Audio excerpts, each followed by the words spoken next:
In my country, we are living for many years under the military regime, and pretty much about the economic management is from the military government is resource extraction. So it's like kind of the resource extraction and resource management, resource politics, combined with authoritarian government, which push out a lot of people or ordinary people into poverty. So that's where we came in and we deal with that resource politics issue as well as the democratization of our country. One example is that the military government did a lot of the many kind of concession to Chinese government for hydropower deployment, which having huge negative impact to the local community, the local people, and also downstream riparian community. So in that case, we work on to against that hydropower dam, which is linked to the kind of investment issue, resource issue, and other kind of political economy in our country. We try to bring out the voice from the grassroots local community and concern and issue from the local, and partly as an academic we bring in the expert voice, the kind of research on that particular area, issue of biodiversity, issue of watershed kind of integrity. So we working on these two fronts, from grassroots, raising grassroots concern, and also the matching this up with the kind of expert knowledge on the issue. That way we try to advocate, we try to mobilize public opinion and try to pressure the government as much as we can. Again, looking back from my country, we are pretty much under the pressure of in the national level government, but beyond that, we are from the regional government like China and India as a big player in our region. But beyond that, international cooperation, international kind of political situation, which also influence the situation inside, especially now that in my country, Burma or Myanmar, are having a transition and a lot of outside influence came in. So in the past, we are battling out with kind of regional big players. But now it's the kind of more kind of international player came in, big corporation came in, and the scope became bigger. But the way that we can cope internally is not really that much. What I try to express is like the challenge of opening up the country is hugely increased, but the way that we can cooperate with international institutions, international actors are still limited. So that's created a problem.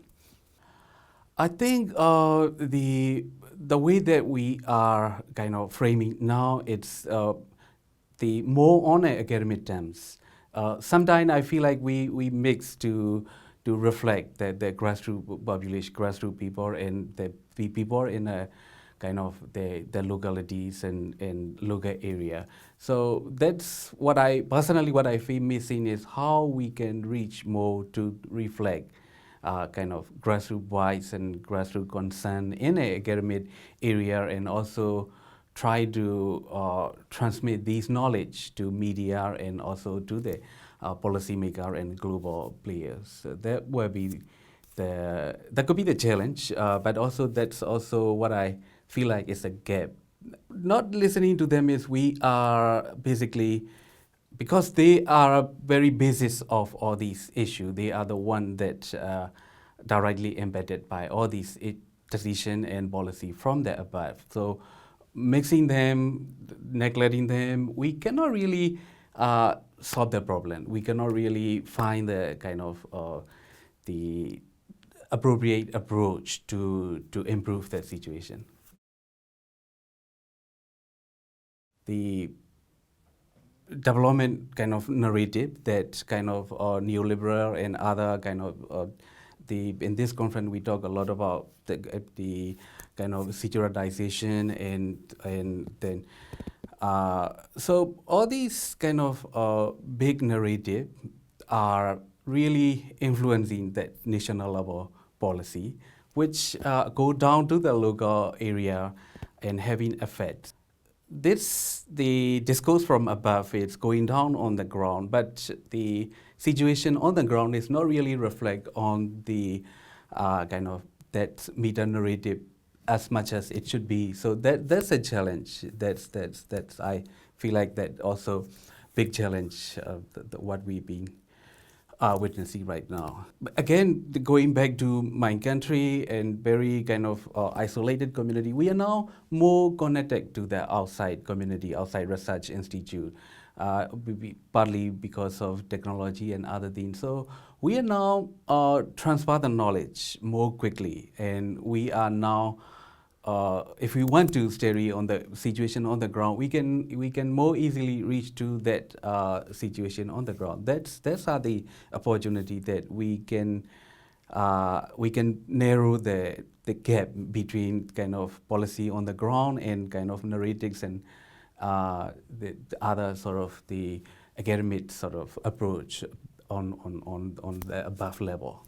The local community and kind of national movement successfully stopped the mega dam project from the military government and collaborate with the Chinese.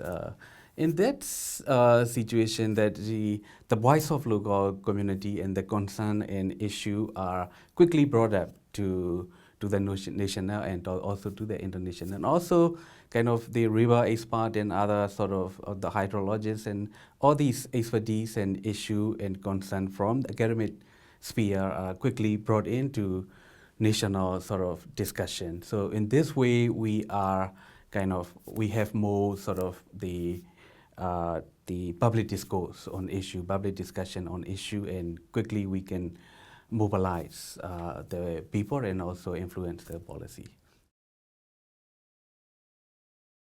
I think that the sustainable development as a buzzword around for quite a few years, but the way that the root of the problem, like the ecological destruction, mismanagement, and the kind of institutional issue, are in my country at least is not solved. So although there's a kind of the Indonesian agenda, maybe regional agenda for sustainable development, but nationally, if we cannot solve, locally we cannot solve that the basis of institutional issue, policy issue, we not really reach to that point. I'm a bit pessimist on that side. So kind of